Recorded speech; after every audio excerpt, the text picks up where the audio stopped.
जनता के हित में जनादेश से विश्वासघात करने के बाद बिहार बेहाल हुआ है। राजनीतिक अस्थिरता के कारण पूरी तरह से अराजकता का माहौल है। अपराध चरम पर है और भ्रष्टाचार का बोलबाला है। जहरीली शराब पर चचा भतीजा कहते थे, जो पिएगा सो मरेगा। हमने कहा जिम्मेदारी आपकी है सरकार, लेकिन महागठबंधन की सरकार खुला चुनौती है कि 500 दिन का अपना रिपोर्ट कार्ड जारी करो।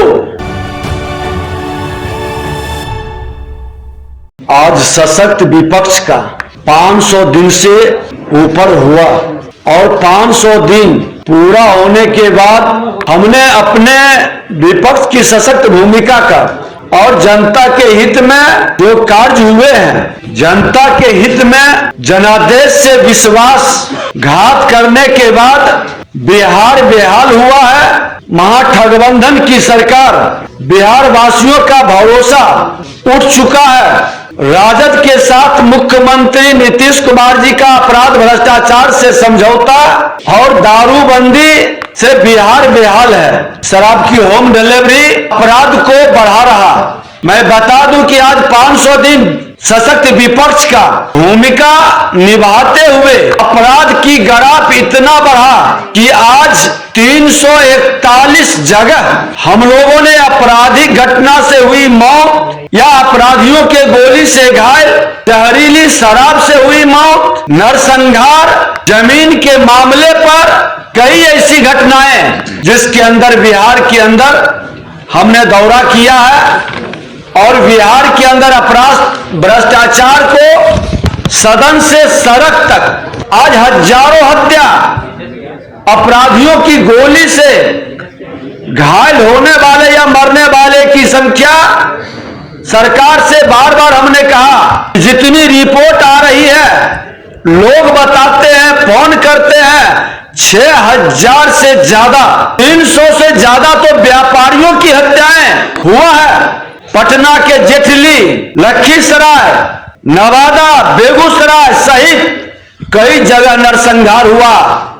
सरकार इस नरसंहार में जो त्वरित कार्रवाई हो वो नहीं कर पाई। आज व्यापारियों के यहाँ लूट और बैंक डकैती के कारण पूरा बिहार थर्रा रहा है। बालू, दारू और जमीन माफिया कोहराम मचाए हुए है बिहार के अंदर।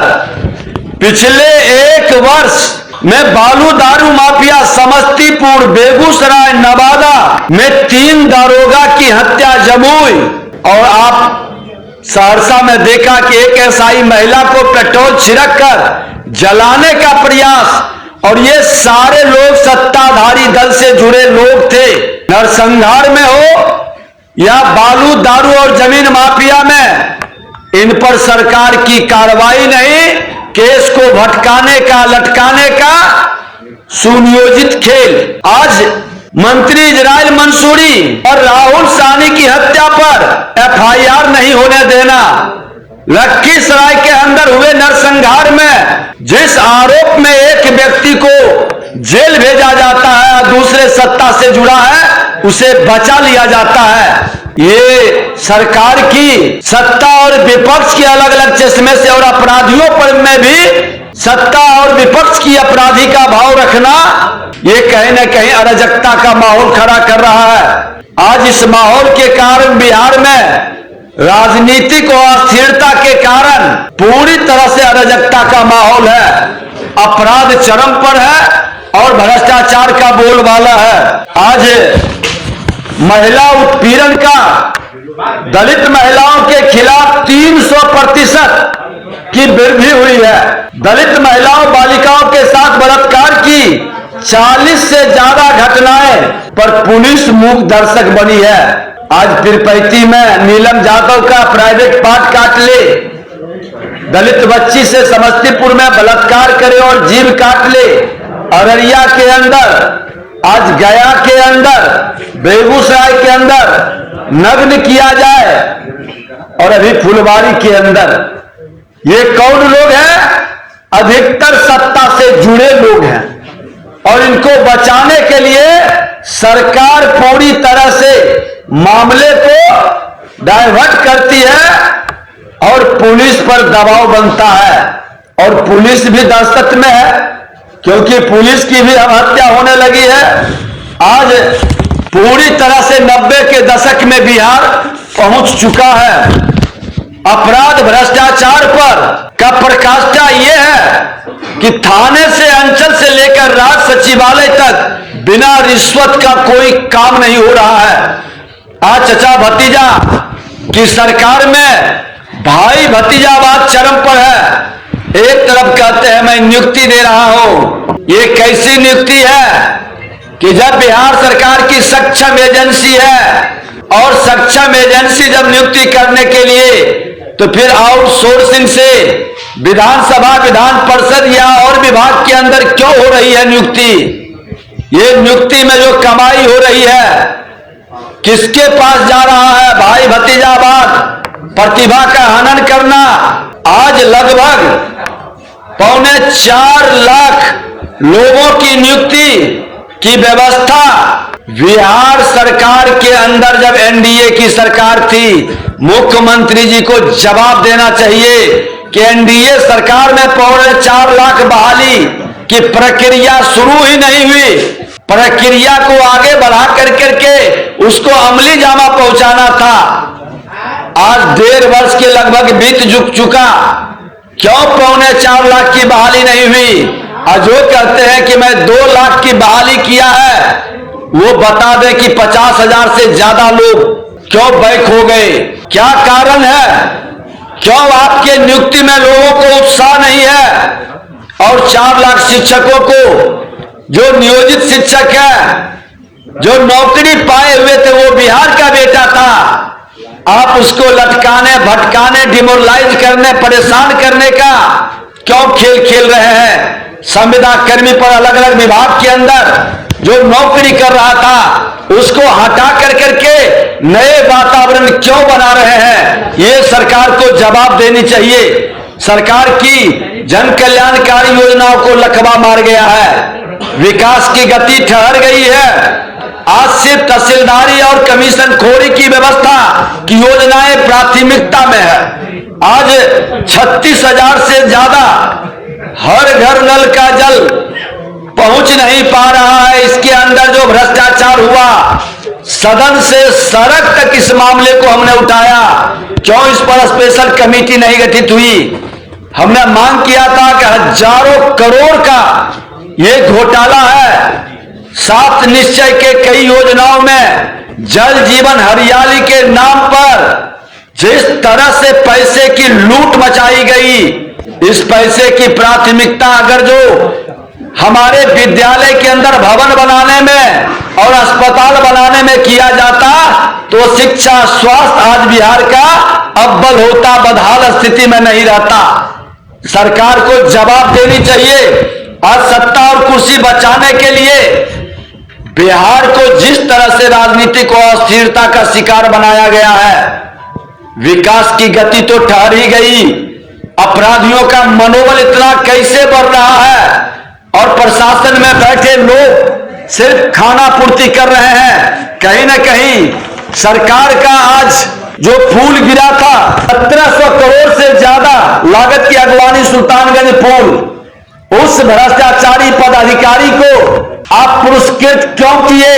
क्योंकि अपने कमीशन का, अपने भ्रष्टाचार को छुपाने के लिए आज इसी तरह से एम्बुलेंस घोटाला से लेके कई ऐसे मामले आए हैं। एमकेसीएल का भी मामला, कई मामले में आप जो भ्रष्ट पदाधिकारी है उसी को बचाने में लग जाते हैं।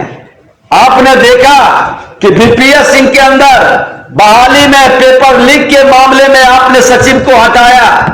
सिपाही भर्ती के मामले में जब हमने मामला उठाया प्रेस मीडिया के सामने कि पेपर लीक हुआ है, तो पूर्व डीजीपी जो सिपाही भर्ती बोर्ड के चेयरमैन भी थे, उन्होंने बजाते प्रेस करके कहा था कि कोई पेपर लीक नहीं हुआ है, और अंत में पेपर उनको रद्द करना पड़ा। 6 महीना से ज्यादा हो गया, जिसका पेपर लीक हुआ उसको पुनः क्यों नहीं निकाला जा रहा है? और जो पेपर लीक में भागीदार है आपने कई कमेटी गठित किया है, भर्ती घोटाला में, पेपर लीक के मामले में, उसको सार्वजनिक क्यों नहीं कर रहे? एक सशक्त विपक्ष के रूप में हम सदन से सड़क तक ये मांग करते रहे, लेकिन भ्रष्टाचार पर जीरो टॉलरेंस मुख्यमंत्री जी का क्यों समाप्त हो गया? उनको जवाब देना चाहिए। 500 दिन सत्ता में बैठे लोग बता दें कि एनडीए सरकार के समय में जो प्रक्रिया नियुक्ति की चली, यानी विकास की योजनाओं की, उसके बाद उनकी उपलब्धि क्या रही? उनकी उपलब्धि आप गिना दें कि 500 के अंदर क्या रहा है। आज बिहार के अंदर 10 लाख लोगों को नौकरी देने का पहले कैबिनेट में पास करने का 1.5 वर्ष हो गया। 1.5 वर्ष में एनडीए सरकार का 3.25 लाख भी नियुक्ति आप नहीं कर पाए। 10 लाख का आंकड़ा कैसे पार करेगा? लोगों को वेतन भी नहीं दे पाते हैं। ये तो जवाब उनको देना होगा। और इस तरह से जो वातावरण ये भ्रष्ट सरकार अपराधियों को संरक्षित कर रही है। आज इजराइल मंसूरी जो पूर्व मंत्री थे, आज उस पर एफआईआर दर्ज क्यों नहीं हुआ? आज भी आते हैं उसके परिवार और बच्चे के लोग। क्यों आपने जांच नहीं करवाया? सदन के अंदर भी ये मामला उठा था। आज सड़क से सड़क तक, सदन से सड़क तक हम लोगों ने मामले को उठाया। जब सदन में जहरीली शराब का मामला आया था, जहरीली शराब पर चचा भतीजा कहते थे जो पिएगा सो मरेगा। हमने कहा जिम्मेवारी आपकी है सरकार, जब पूर्ण शराबबंदी लागू किया है तो होम डिलीवरी कैसे हो रहा है? जहरीली शराब कैसे बिक रही है? मुआवजा देना होगा। और आज जहरीली शराब से मरने वाले को 4 लाख मुआवजा दिलाने का काम किए। लेकिन आज भी आप गोपालगंज के अंदर और कई जगह पर जब मौत होती है जहरीली शराब से, आप भटकाने का और उसका पोस्टमार्टम नहीं कराने का, मुआवजा नहीं देने का प्रक्रिया अपनाते हैं, जो आपकी संवेदनहीनता को स्पष्ट करता है। आज तुष्टीकरण के नाम पर आप किस तरह का खेल खेले हैं। कई जगह दंगा हुआ। आज बिहार शरीफ से लेकर के आपको सासाराम के अंदर, भागलपुर, बेगूसराय, छपरा, मोतिहारी, दरभंगा, कितनी जगह दंगा हुआ। एक दलित समुदाय के लाश पर पेशाब कर देते हैं, श्मशान से लाश फेंक देते हैं, उस पर भी स्पेशल कमेटी नहीं गठित करके आज आपकी मंशा साफ झलकती है कि जंगल राज को गुंडा राज में तब्दील करने का खुला छूट आपने दे दिया है।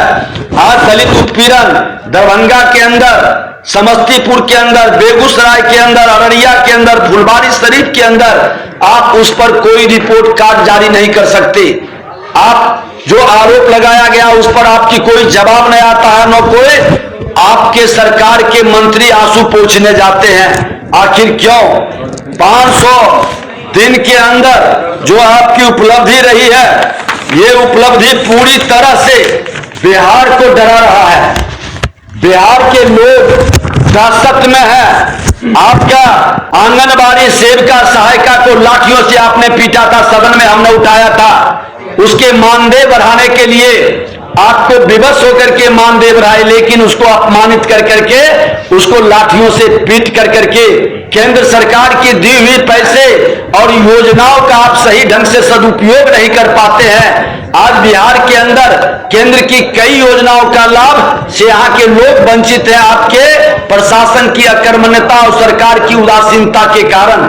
आज इसी तरह से पंचायत के प्रतिनिधियों का, वार्ड सदस्यों का अधिकार का हनन कर रहे हैं। आज जनप्रतिनिधियों का सम्मान नहीं देना, चाहे पंचायत सरकार का हो या हमारे विधायक विधान पार्षद का हो, आज इनका अपमान करने से, इनकी बात को नहीं सुनने से प्रशासनिक अराजकता चरम पर पहुंच रहा है। और ये माहौल के कारण बिहार पूरी तरह से अराजकता का शिकार है। 500 दिन सशक्त विपक्ष का, जिसमें 341 दिन हम किसी न किसी जिले के अंदर लोगों की समस्याओं के समाधान का, न्याय दिलाने का और सरकार को सजग करने की जिम्मेवारी निभाया।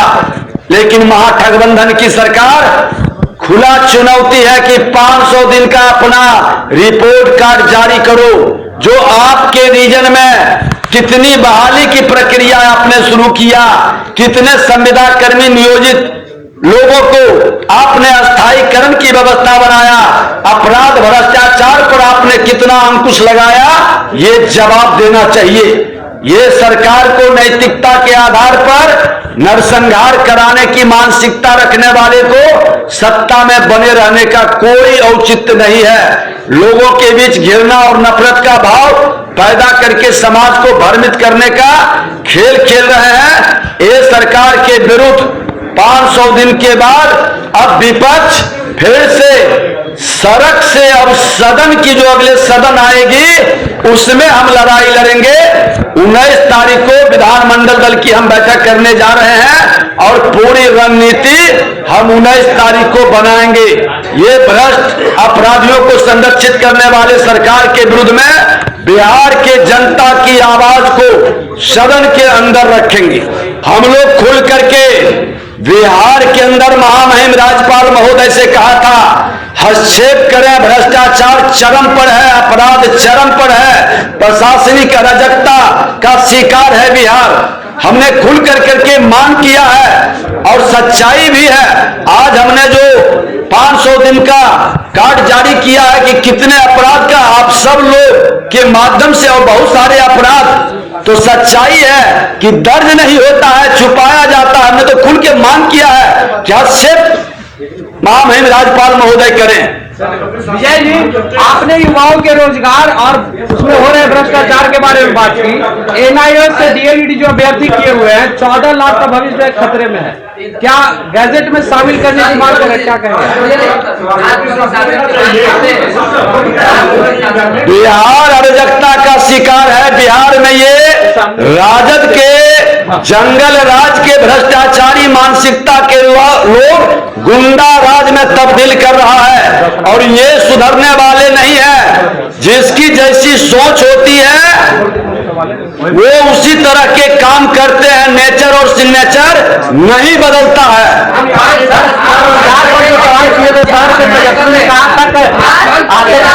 मैंने तो कहा कि महामहिम राज्यपाल को हस्तक्षेप करना चाहिए।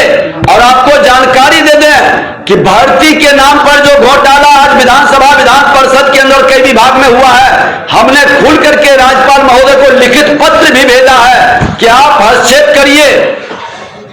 सर, तेजस्वी यादव ने कहा था कि हर मतलब हम आते के साथ पहले कैबिनेट में पहली मीटिंग से 10 लाख रोजगार देने का काम करेंगे। नरेंद्र मोदी जी ने भी तो कहा था कि हर साल 2 करोड़ रोजगार देंगे। आज रोजगार देश के प्रधानमंत्री, आज जिस विषय पर रोजगार का अवसर ये है कि आज देख लें कि 3.5 करोड़ के लगभग गरीबी रेखा से ऊपर आया है। क्यों? कहीं ना कहीं रोजगार और स्वरोजगार में उसको अवसर मिला है। देश के अंदर, राज्य के अंदर वातावरण बदला है। 2014 के पहले ये वातावरण नहीं बदला था। लोगों को खुला बहस करनी चाहिए इस पर।